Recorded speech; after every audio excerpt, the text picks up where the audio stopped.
All right, we are live. Stu Brauer, welcome back to the Future of Fitness, my friend. What's up, Rod? Thank you for having me on again. Yes, and dear sweet listener, I promise to you one thing: over the next 45 minutes, you will not be bored.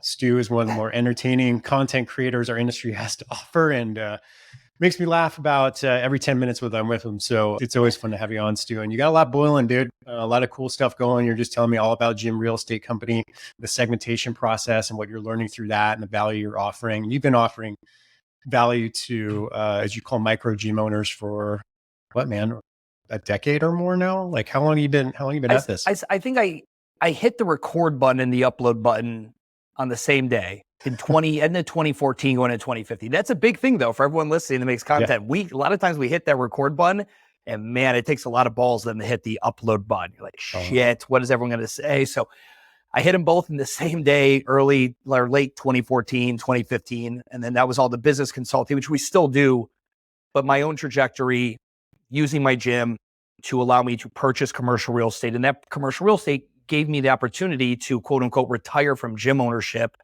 and lease out my building, creating this, revenue stream that was far more passive than owning a gym. And you realize I'm not that smart. I'm not that special. If I can leverage my gym to utilize SBA loans to buy commercial real estate, so can others. And so I added this extension, the Gym Real Estate Company, to the consulting services I offer. I have my broker's license here in North Carolina, but we work everywhere in the United States. And we don't come in as a broker. We come in as a site suitability consultant. We help gym owners know where to go and how to grow. So when they work with us, they're not only getting here's the type of site you're looking for, here's where they're at, let's help you negotiate, let's do all the things. We do a whole suite of services, and then we also provide business consulting on the back end as well. Smart.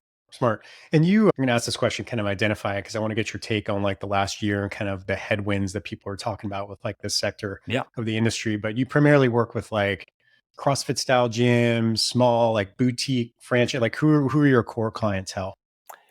My core clientele in the beginning was generally mom and pop, independently owned, what I refer to as the micro gym. And that terminology mainly just came from, dodgeball, and the Globo gym was the big health club. And when I got into the CrossFit game, very similar to when you did back in like 06, 7, 8, 9, it was really Globo gyms. And then I just started using the term this micro gym, which is just, I use it as group fitness. It's what we'd call boutique group fitness. A lot of independently owned shops, emerging franchises. So say less than 30 locations, 20 locations, something like that. And a lot of concepts, first off, one of ones. I've got a check and an idea and I want to make this thing come to life. And how, I've talked to some people who work specifically in like franchises and, in the, when I think boutique, I kind of think of like New York, Manhattan, like those style of like, kind of fancy boutiques. But obviously there's a lot of strength and conditioning gyms and things like that. But the segment of the market that you work with, how's it done over the last year? And when people talk about headwinds in the micro gym segment, like, is that a real thing, or how are they feeling pain? Are they feeling good? Is confidence building? Like, where are we at?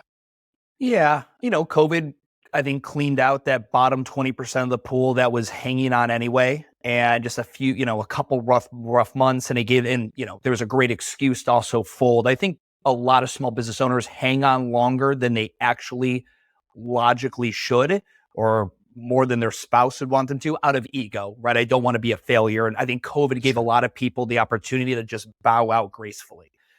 But I didn't really think it was that much of a downtick. I think everything we see now shows that utilization rates are up, attendance is up, fitness is in, whether you're considering fitness, the wellness, recovery, sauna, cold plunge, recovery boots sector, or your, group fitness and, boutique.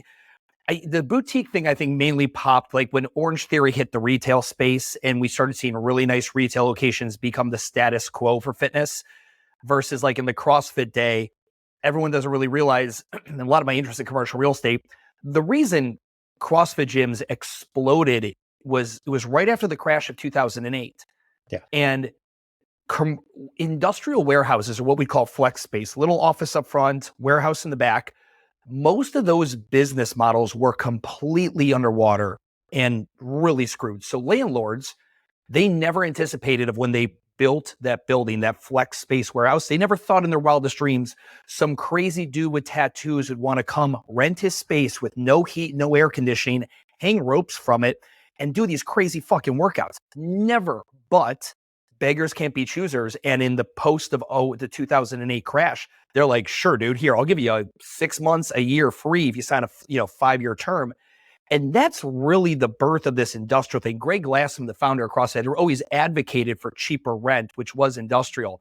But now, because of cannabis, microbreweries, and just the chic industrial, the lead pipe and reclaimed wood pellets is like an in vogue thing. Industrial's pretty damn expensive as well in most tier 1 and tier 2 markets. So anyway, this boutique thing, everyone thinks of like the retail, the pretty looking thing. That's when I say micro gym, I'm referring to either of them, regardless of what asset class of commercial real estate you chose. Yeah. Yeah. That's awesome, man. Really brought me back to, like, I think our first rent in our gym was, we had a 1,000 square foot spot and it cost us like $900. And if we had held into that, like, and we grew into the parking lot, right? Like we basically built monkey bars in the back so we could swing from them like children. Yeah. And, I wish we kept it because that was actually now, oh God, it's like the chicest spot in Santa Barbara.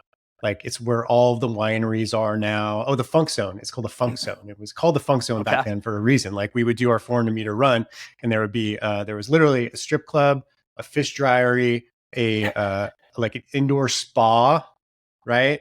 Quotes. I'm giving people air quotes from what was going on there. Adult bookstore. Robert Kraft spa. It was, yeah.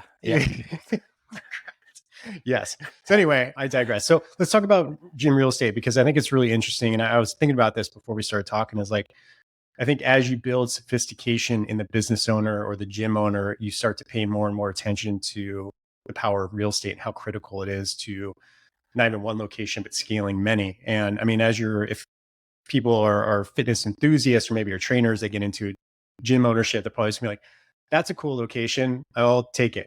Right. But as you get more sophisticated, as you're about to teach us, like there's a lot of factors into choosing the real estate, how to research it, how to leverage it. And the stuff you were telling me about segmentation, geosegmentation, whatever you want to call it, super fascinating, man. So give us give us a overview of like who tends to seek your help with this type of work and what is the value in what you do? Yeah, so we essentially help gym owners lease and buy buildings, and 97% of our work are leases. My goal is that over a long enough period of time, that portion of the gym owner population that is in a financial position to purchase commercial real estate increases. That would be my ultimate goal.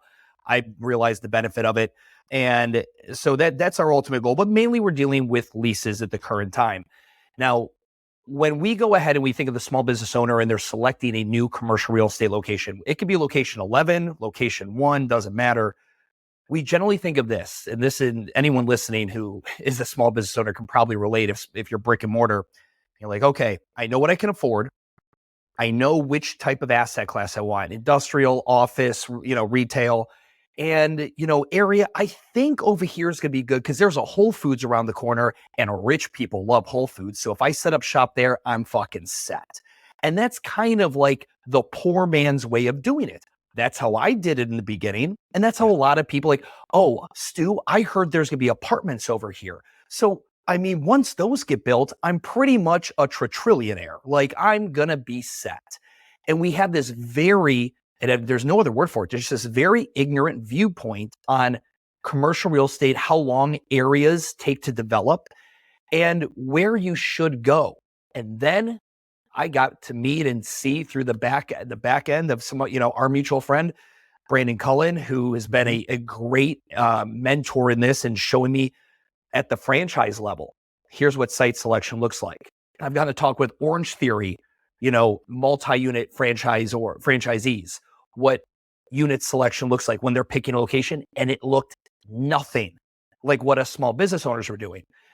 They were utilizing tech stacks and software and licenses that did some really cool things, borderline creepy. And so I said, well, why isn't that happening for the small business owner? So I research it. It's silly expensive. I mean, some of these licenses can be $60,000+ a year. So it doesn't make sense for a local broker who's got a gym, who maybe one-time gym, mom and pop gym, who wants 3,400 square feet on a 5-year lease. Do you know how much that broker is going to make in commission? Blah. Nothing for a career commercial real estate agent. That's not a big commission check for them. So why would you spend all these resources on that type of person? Now give me an Orange Theory that's going to open 100 locations a year. Deal. Give me, a Regis, an office cowork, space to open up offices all over the country. Deal. But the small business owner never got this. Once I realized, oh my God, this is what every Arby's, every Chick-fil-A, every Orange Theory, every Metabolic, every Massage Envy is doing to find their locations.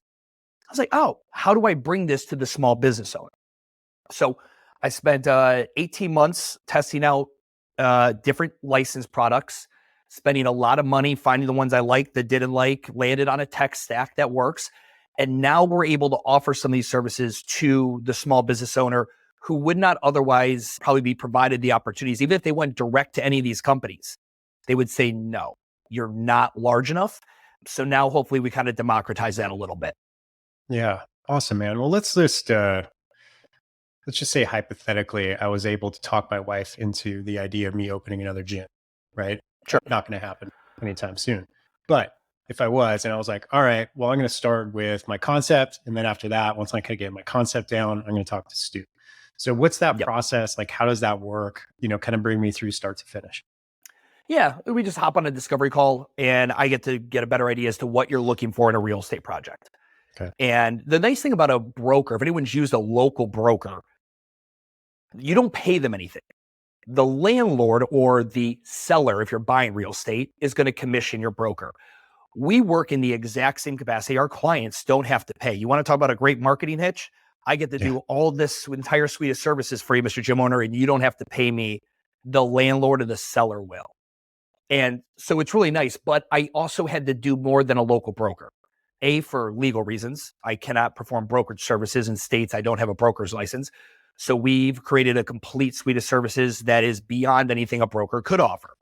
So one of the first things, so let's say you signed up, let's say you had an existing location. You had location one, we could do the segmentation report. So we go ahead, have you download a CSV file of all your customer data, past customers, current customers, and then I can upload it into a database. That database takes those individuals, and you guys do realize every Apple Pay transaction, every mortgage payment, every debit card payment, everything you make is traced. Everything you're buying on Shop, they know more about you as a consumer than you would absolutely believe. There are 3 companies, everyone recognizes them: Experian, TransUnion, and Equifax. What are those? The 3 credit bureaus. While yes, they provide credit scores, where do you think they get that data from? So Experian, for example, is one. Anyone can do this right now. They can go and Google Experian Mosaic, MOSAIC. And Experian Mosaic is their 72 profile database. They have created 72 different consumer buying personas. No way. And you, everyone listening, you were already categorized in one of those. Your name is somewhere in the database, and you've already been categorized based on where you live, how much you make, how much you spend, where you spend it, all of that. So I can take a CSV file from any business, run it into the database, and I could say, this is the consumer profile. It'll show everything from demographics, household income, geographics, location. It'll even give psychographics. Which ways are they likely to vote? Are they more conservative or more liberal? Buying behaviors. Do they buy from these brands or these brands? Right? Are they more likely to be kind of a lattes person for $7 a pop? Or are they going to be, dollar coffee at, the gas station? It gives an entire beautiful marketing profile. We're able to then use that in Facebook ads and things like that. But really the cool part about it is we're able to go and scan it and show you where in the country that person can be found in any market, anywhere in the United States. So like one of the cool things, am I able to steal a screen share just to show you for this? Yeah. Let's go for it. Let's do it. All right, check this out. So Eric's taking a look at this right now. So this is one of the softwares we use, and they have all these families, these giant segments, and they have cute little names. Like this one's called Wealthy Suburban Families. So I can click on this segment, and let's say, Eric, your gym populated that this was one of the key segments of your customers. After I ran it through the database, it'll give me who they buy from retail, in person, who they buy online from, Instagram accounts, what do they follow? I can even get into something so cool, and I think you'll love this. Nielsen's the big marketing firm. Yep. I can show you which video ads and campaigns nationally that have been run by big brands have scored best with your particular segment. And then you could try to replicate the feelings or the aura of that video as a small business owner. But here's the cool part for me on the real estate side. Stu, I'm thinking of maybe open up a gym in Ohio. I'm like, oh, well, what about Cincinnati, Eric? I've got a couple. Cincinnati lights up pretty decently, and I could take you to the different subsections, submarkets of Cincinnati and show you where those individuals are highly concentrated. Wow. So, and again, this is something that generally you got to be a very big time customer, national chain to access all this. And I took the gamble of, I think I can accommodate the small business market on this thing, especially in the fitness industry, because that's what I like. And it's worked out really, really well. It's been very, very cool. It makes the job finding the real estate a lot easier, because now I can, because all the gym are like, I think this area is great. And then but it's anecdotal. They're saying that because of a thing they read in the paper, or some news they heard of something's opening up there. And then we show them the profile. I'm like, this is the actual data. Because most of us in commercial, and can you think of a more serious financial commitment that any small business owner has than their commercial lease? I can't. No. They generally have a personal guarantee tied to it. They're locked in for a period of time. It's not something you want to make off anecdotal data. You want to make it off legit data. When I realized this is why Orange Theory will deliberate over a location for 16 months. But that's also one of the key reasons they are so successful at opening up with a strong pre-sale. Yes, they've got a good marketing arm. Yes, they have a good sales arm, brand presence nationally. It's because they pick the right spot. And, location is a lot of things. You can have a horrible location with a great operator and do well. But I'll tell you this, and I think most of my friends in the franchise world agree, you can have a crap operator in a great location, and that thing still does well because it's just where the core customer for that company eats, works, plays, sleeps, shop, does all the things. So it's interesting. It's been a lot of fun, and it just some cool tech, and just a different level of service that I'm able to bring to someone who's a small to medium-sized business owner in the fitness industry looking to lease or buy a building. Yeah, man. It's really impressive. And people want to see everything that Stu just shared. You can go that we do have a YouTube channel. Most people don't know that we do, but it's out there. So you can check that out. It seems to me too, as I'm listening to you roll through this, like it almost makes sense to get you involved as early as possible. Like before, maybe like if you have a little bit of variety in the type of service that you can offer, the type of fitness that you can deliver to people, like maybe talking to like, hey, I want to stay in, let's give an example of where I was. I want to stay in the Santa Barbara County, right? Or Ventura County, like, kind of that central coast area, but I want to deliver, jujitsu, right? As a particular service offering, right? Or type of gym. And I have that bandwidth, like you could help me choose up and down the coast, or maybe say, hey, maybe you want to do something a little bit more kid oriented, and you can really be successful here. You see what I'm talking about? Like getting you involved early in the strategy of the development of what you're doing before you actually start stroking checks seems to make a lot of sense. Cannibalization analysis is something we get brought on to do regularly. So a cannibalization factor is, for anyone listening, so your business, every business has a trade area. So I can put in any address in the United States, a brick and mortar location. I can show the trade area for that particular business, that address, that suite, where the customers live and travel from. Now, let's say you have location 1. Now you want a location 2, but you're always concerned, is it too close to each other? Is it too far away? So cannibalization is where 2 locations, their unique trade areas overlap to such a degree, you actually cannibalize your sales. The reason someone opens a second location is to scale up, right? They're hopefully to get the second location to where the first one is. But you'll see gyms open up 2 locations, and then something weird happens. They neither of them are the one that started starts falling down, and the one that they open never achieves what the first one did. One of the reasons could be they're just cannibalizing each other. They open up on the wrong sides of town. And now, like literally the software we use will show, so let's say I'm working with a gym, we have location 1, and I've got, hey, here's five buildings we found you can possibly move into. We map all 5 of those out, and we can show the cannibalization factor in each one. Which one is going to be closest to your core customer that we found through the segmentation analysis? And then number 2, where is too far versus where is just, too close. And then how do we find that middle ground in between? Yeah, it's fascinating, man. Look, I think you may have alluded to it already, but I'm going to ask the question more directly. What is one of the biggest and most reoccurring mistake that you see gym owners make when it comes to real estate? Undercapitalization and thinking that because your fiance's dad is a residential contractor that your build out's not going to cost it. Like, the one thing that's nice about what we do is, so again, because I went through this personally, which took my interest into project management on the commercial construction side and all that, but we know exactly what you're going to expect. So another thing we have access to, we have national construction companies that we get quarterly updates on. We have them in the Northeast, Northwest, Southeast, Midwest. Average price per square foot resident for retail, industrial, and office. So we have an idea what things are going to cost. And I normally present this to a gym owner. Like, for example, gym owner gets a 1,000 square foot space, or let's do 2,000 square foot space. And I say, okay, based in your market, you're probably looking at maybe $200 a square foot. He's like, $200 a square foot? So $400,000 of build out. Like, yeah. It's like, that's insane. My dad used to be a plumber. I'm like, I know, man. I promise you, I'm not making this up. Now, if we can get it down and under, that's phenomenal. But I'm saying, like, worst case, this is what you have to be prepared for.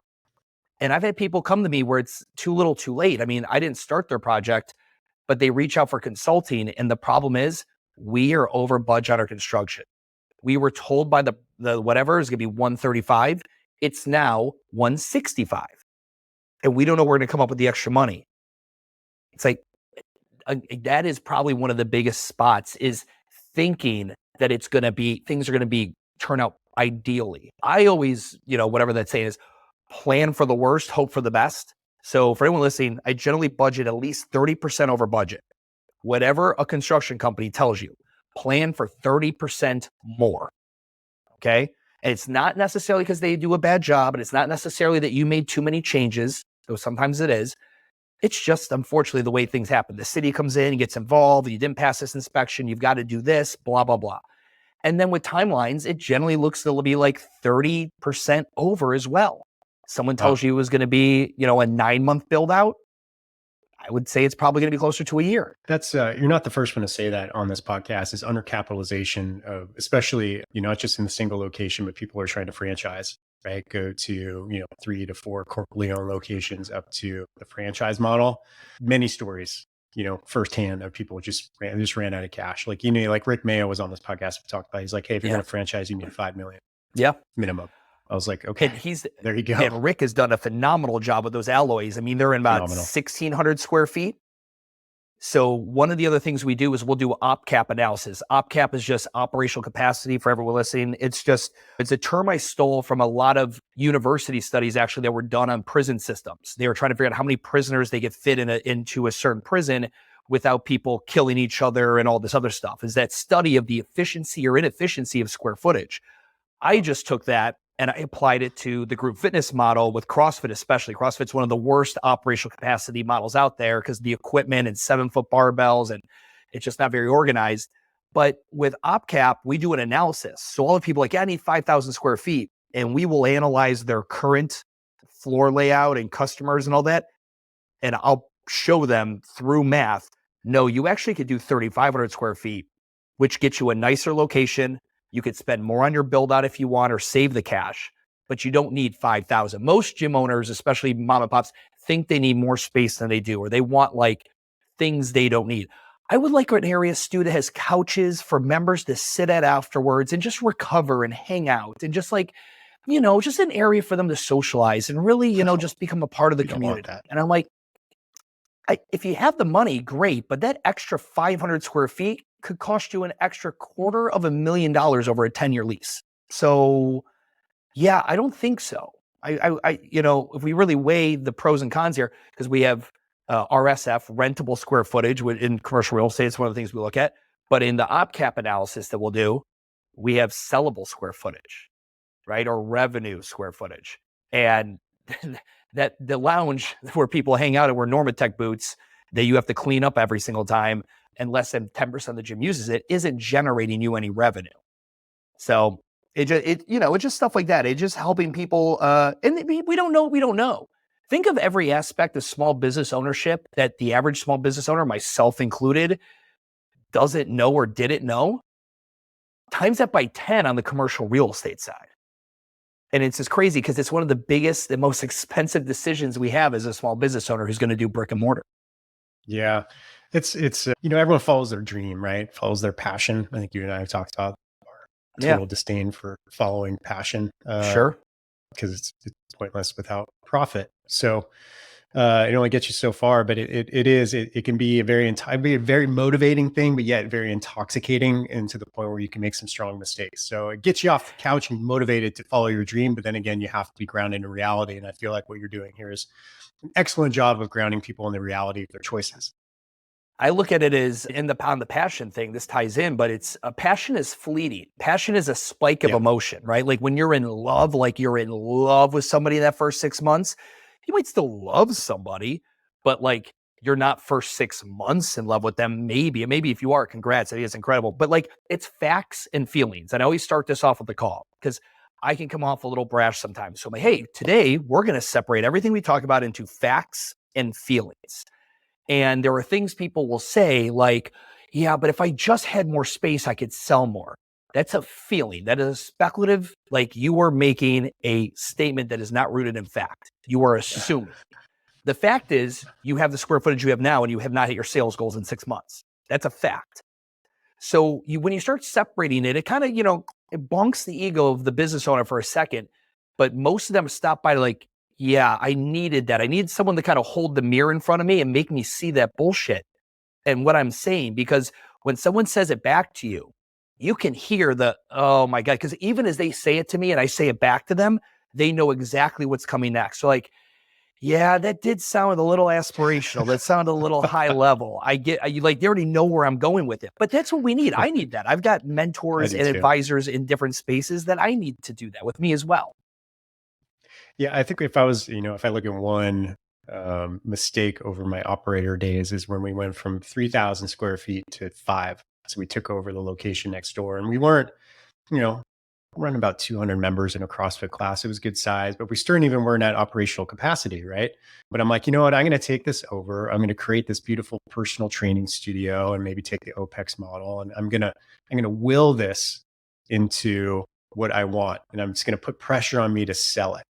And it was a mistake. It really was. I mean, after we sold it, I wish I could have got out of it 2 years later because I was just sat over there and people were like, what are you doing? Anyway, to your point, I think we all fall for it, right? We all maybe get some days we're highly confident, other days we're more realistic, but you need someone from an outside perspective to look at the numbers and the facts and at least like provide you with the information to make the correct decision. Did you, Eric, when you were about to get in your spaces, did you use a commercial real estate broker when you did it? Yeah. I did. It's a member at the gym. Okay, so like someone you had a connection with who had a vested interest in you, that kind of thing. Very trustworthy. And that's the thing is I wish I would have had more of those experiences. One of the other things that led to this was kind of this vengeful. I've never had great tenant representation. That's the only thing we do. We only represent tenants and buyers. We don't represent landlords. But I am a landlord. So it allows me when I come to the negotiating table, I don't think like a broker would. I think about the landlord's purview on it, and it allows for more successful negotiations in my experience. But the broker thing is interesting. Since 2014, when I knew I was going to buy commercial real estate, I started going to these local, meetup.com. I think that's still a website. They have local broker meetups, and there'd be things here CBRE would put on and different companies, and I'd go. And I'm not a broker. I was just a small business owner in Lululemon, probably sweaty from coaching a class who wanted to learn more about commercial real estate. And when you listen to career brokers have a couple scotches and talk shop, you realize how bad representation for a tenant actually is. And you got to think of it like this. If you're a career broker in, let's say where I'm at, Charlotte, North Carolina, I might have that gym owner as a customer one time. Maybe I get them again in 5 to 7 years at the end of the lease if they're still in business. But the landlord, that landlord likely doesn't just own one building. He likely owns lots of buildings. And not only is it the landlord I'm dealing with the listing agent, another professional commercial real estate broker in my market. Am I going to really hard negotiate and fuck them, who I'm going to have to do business with probably regularly, consistently in my career? Or I'm going to tell the client, my gym owner, yeah, man, I think $32 a square foot. I think that's pretty much as low as they're going to go. When really at those scotches at that meetup afterwards, they're like, yeah, dude, he's like, we could have gone down to 28, but I don't want to screw John. I've got 4 other deals with John this year. Right. And when I learned that, I was like, oh, that makes sense, right? I've watched enough Totally. Sopranos movie. It's like the mob. It's like anything else. I'm like, I get it. It's a good old boys club. That I was just like, I was so annoyed because that had happened to me. And so now the nice thing is, because I'm not a broker, I get to go in this state and I don't have to play friendly with anyone. I can literally just hard negotiate my ass off for the gym owner because my career is not tied to whether that landlord likes me. Yeah. Awesome, man. I love it. And, I was thinking about, as you were talking, when I eventually sold the gym, we got squeezed so hard by our landlord. Like last minute, he knew I was selling, wanted to come in and just jack the whole thing up. And thank God we got him on a technicality, because he would have ruined everything with no heart. Like this guy who would come in every once in a while, say hi, thought we were buddies, but at the last moment, he didn't care. He didn't really care. No, So it's good to have somebody who knows the system. Yeah, I do. Like, I want to do respect the landlords. I feel like tenants are always like, screw this guy. Like triple net leases have become the thing. Like when you and me both started, you probably had like an industrial gross lease, like a flat rate, or did you have triple net from the beginning? I had a flat rate, and then I went to triple net in my next location. And that's something that catches a lot of people. A lot of brokers don't actually tell the tenant the severity of a triple net. And for everyone listening, triple net just means that you as the tenant are responsible for the property taxes of the building, or at least your pro rata share of it. If you're like in a bay or a suite with multiple other tenants, the building insurance, actual insurance for the property, and then any common area maintenance.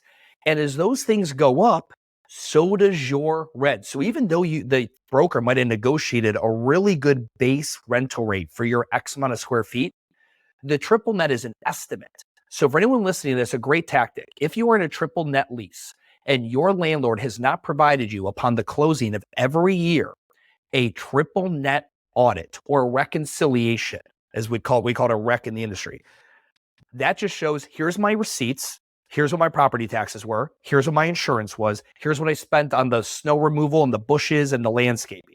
And you add all that up, and if it's just a standalone building, you just divide it by your square footage, all right? And that'll give you the annual amount that was added to your rent, and it should dollar for dollar match up. If you're a tenant with a multi-unit building, you just divide it by your pro rata share.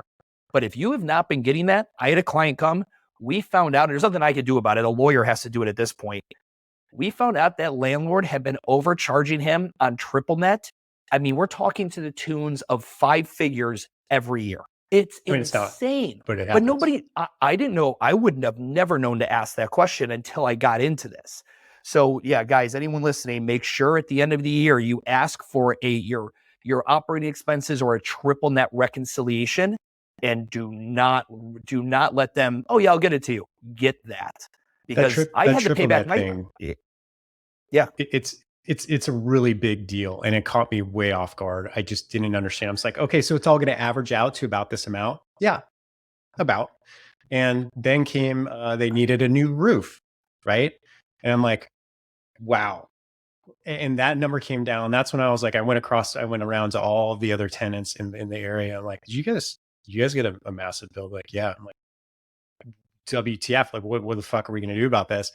And like, there was no estimates, there was no thing. They just billed it. And then we eventually called them out on it towards the end of the year. And they're like, they had to really show all the invoices, and lawyers got involved. It wasn't pretty. It was just really uncomfortable. And we still got screwed in the end. But it's a really big deal. Like what you're saying is absolute gold, can save you a ton of money and headaches, and probably your business if it goes really south. And then looking at the other side. So we're talking about as tenants, and kind of sucks, but also I'm a landlord and my tenant is a triple net as well. It's fucking awesome for me as a landlord. I love it. It's incredible, right? It's a business model in which I don't have to pay for the increase in my costs. They do. So This is why I tell gym owners, like, I truly believe that buying commercial real estate, because you can leverage an SBA 504 loan or an SBA 7A, is really the only path. It's only the only straightforward path to retirement for a small business owner that I can see, other than you doing your business thing and making money for about 40 years. And on year one, you started giving money to a financial planner who puts it in index funds, because that's about how much time you would need for that money to actually accrue. So, I mean, right now, I've got gyms that they're not crazy problem. Mine was never crazy. I mean, I did $500,000 in my best consistently on about a 26% margin. Those aren't crazy numbers for anybody in the fitness industry. But I was able to go ahead and I was able to purchase, a building, and it came out to 1.3 and do the upfit and the thing. And it gave me an opportunity that I otherwise would have never had as a gym owner, even no matter how good I am. Because the problem is, as a gym owner, your exits, they look like replicating it, kind of like Brandon and Metabolic have done they got to go a franchise model. And like, Rick Mayo said, hope you have 5 mil lying around or people are going to invest in it. Number two, you sell it, but I don't know if you know the market for selling a used gym. It's not good, not a great market to be in. So then what are your options? It's like really small businesses don't think about the exit. And I think the SBA programs, the 504 and the 7A specifically, are incredible options for you to purchase real estate, put your building in it, your business, and to give you a little bit more a significant amount more control of your future. So, question on that. Like, I can see in certain markets buying the real estate makes sense, but something like where I was in Santa Barbara or San Francisco, right? Like, does it make sense? I mean, if we're talking about 3, 4, 5+ million to buy the real estate? Yeah. So I've got clients in California, and here's the thing with California, it gets more difficult in certain sections where you're at. So there is a reality. Like if you were in Manhattan, I'd say, nope, not happening. Right. It's just unfortunately not happening. Now, it's not impossible. So like California, the biggest pain in the butt about working with clients in California, you guys, everything is a retail shopping play. Like it's just multi-tenant buildings. There's not a lot of standalone old industrial factories and warehouses. Now, the thing that's interesting about it is that means, so I've got a client right now. He's going in, he's looking at it's a 4-unit little strip. So it's got 1, 2, 3, 4 suites.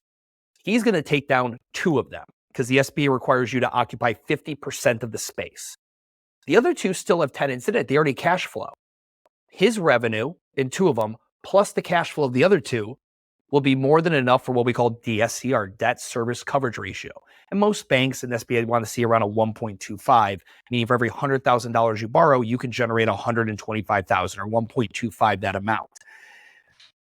It gets interesting. Now, there's other scenarios where, unfortunately, I'll take clients. I'm like, hey, I apologize. It's not a good thing. You're not going to be able to SBA this thing. However, you might be able to conventionally loan it if you can find one of those 1%er clients in your gym who also wants to get involved in commercial real estate. Now there's an opportunity, because what does every conventional investor in commercial real estate want? They want to buy a building with a tenant that pays them money. Well, that 1% client of yours has been there for several years, goes, oh shit, you're pretty good at this. How about this? I got an idea. We buy a building together. I put up the cash. You be my tenant for a period of time. Every year, I'll let you vest a little bit of equity into that thing, and you can put some cash up front. And then at a certain point, we exit. Like we've drawn up more plans than I can even recall on how a small business owner, 0 cash in, and a cash equity partner can go and purchase a building, and that gym owner can slowly accrue ownership in the building over time. Because most times a gym owner isn't also ready to quit being a gym owner, right? They want to keep playing the game for at least a while longer. And there are plenty of opportunities there. But yes, you will likely have to partner with somebody. You won't be able to do it solo dolo as a small business owner. This is amazing. I mean, just thinking about how you're really teaching people how to leverage all the potential opportunities that they have as a business owner, right? It's not just come in every day, teach people fitness, go home, right? There's a lot more opportunity that you could actually build something that you could actually retire on, right? That you can move on from, something you have an actual asset. Because you're right. I mean, selling a boutique gym or an independent gym, there's not a big market for it. Most people just close it down and walk away and take the loss. Yeah. And this is something that I think is really important, is like teaching And we talk about like, oh, you got to treat your business as a business. Like, okay, SOPs and hiring and all that stuff that you've taught people probably over and over again. But this is wealth creation, or at least ways to stay out of tremendous debt. Both, you can swing both ways. So I think it's really important. I mean, I'm learning a lot. It's kind of actually firing me up to maybe get some commercial real estate nearby. But it's really important. I mean, as you've evolved as a gym consultant to where you're at now, like, how much more are you more or less excited about what you're doing now than you were 5, 7 years ago when you were teaching, like the basics of gym ownership? Or are you just evolving with the times? It's a great question. And for a lot of the gym owners out there, the trainers listening to this show, when you first start off as a trainer, nothing psyched you up more than teaching Sally how to squat. And then after a while, generally, maybe close to maybe 10 years in the game or somewhere maybe short of that, you then want to teach other trainers how to teach Sally how to squat. And then we just have this constant evolution of what we know. And the more we know, the more we want to utilize it. But if I'm still just teaching Sally how to squat, but I've learned how to teach other trainers and then teach other trainers how to sell, you get this void. For me, yeah, when I first started, I've been in the industry. I started in the global gym thing. I from the very first day I came in, it was kind of in a consulting role, and I did enjoy just working with just the basic business problems. And now it's different now. Now it's higher level stuff. It's expansion. It's how do we scale this thing, or how do we go find funding or get attraction from someone who can take us through the FDD process, or how do we buy a location, or where do we open up these 3 locations in Boston? And those problems are very similar to teaching the gym owner SOPs, just of a higher degree. And what's the Hermosi quote? If you solve rich people's problems, they pay better. And so that's also really dope too. So I don't mind that part either as well. One last question for you here, Stu, while I got you. What do you think in the sector that you work in, the boutique micro gym, whatever you want to call it, how we redefine it? What's the hottest modality? What do you think has got, what's so hot right now? I'll be honest, it's nothing in the micro. I think the hottest thing right now is going to be the boutique, I hate that word, but open gym. So when we think of open gym model, I'm thinking think of your health club, but I'm not talking Equinox and EOS and Lifetime and Crunch. Those are too big of footprints. I'm talking, what I'm seeing now are 10,000 to 8 to 10, maybe 12,000 square foot spots that are opening up, open gym format. So again, the health club kind of format, but with a very, very specific vibe and aesthetic to it. It's aimed towards that person that wants to show the world that they're on Instagram, that they are fitnessy. Now, it doesn't mean they're an influencer. It doesn't mean that's how they make their money, but they are someone who is very invested. I mean, you know what they look, they wear a Gymshark top. They've got, the over-the-ear headphones on, like the LeBron walking through the tunnel for a Final Four game, like that open gym thing. And because boutique fitness, the group fitness model for the past 12, 15 years has been doing nothing but educating consumers how to squat, how to hinge, how to press, how to pull. The more you educate a consumer, the more likely they are to become snobbish in their thing. So a snob, for anyone listening, if you like craft beer and you started like, oh, this is pretty good, and the more you drank it, you became snobby. You're like, that brewery sucks. This one's hops are phenomenal. You don't know shit about fuck. You're just drinking a lot and you think you know something. That's fitness customers. They've done a fitness thing enough at a CrossFit gym that they're like, oh, I know what I want. I don't want to do this workout that you have written. I want to do this other thing I saw Ryan Fisher or Marcus Philly or someone else do. Now that's a snob. They have enough education as a consumer to make a decision as to what they want. Just like coffee snobs. Ooh, Starbucks, get this burnt beans out of here. I want a whatever, Colombian grown beans over at this place for $7. They now can do that. And I think that's where a lot of the segment's going. Boutique fitness is going to educate a huge portion. And those individuals, I think, are going to find themselves in an open gym setting where they could pick their journey. But it's not going to be the YMCA. It's not going to be Crunch Fitness. It's not going to be those places. It's going to be a premium price, boutique open gym model. Like Core 24 comes to mind. Infinite Training Systems out of Newport Beach comes to mind. Collective in Austin, Texas comes to mind.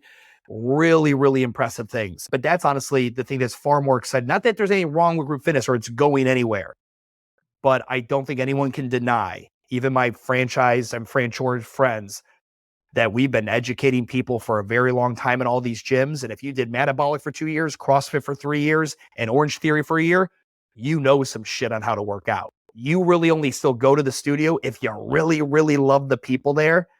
But eventually, I think you're going to find some interest. You want to train for a High Rocks or train for this or that, or do Marcus Philly's functional bodybuilding as some remote programming. And I think that's where I'm really interested in the next 5 years. Awesome. Awesome, man.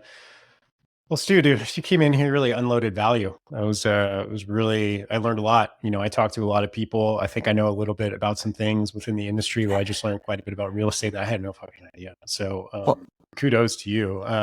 You got the podcast, you got What the Fuck Gym Talk, you have gymrealestatecompany.com. Is that the website? Well, tell us where do you want people to go? If you just for the gymrealestate.co. Anyone can go on there, just book a free discovery call. If you've got an active commercial real estate project you want to kick off within the next 12 months, please hit us up. Let us know. We'd love to talk with you guys. You can Google WTF Gym Talk if you for the podcast and all the content and all that. But brother, it is an honor to be on here. I see the people that you interview and have on the show every single week. And it is incredibly impressive. And I love what you're fucking doing. And I hope you don't have any plans of stopping anytime soon.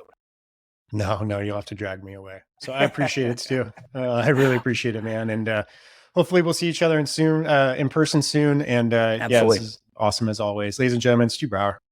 Thank you, dude.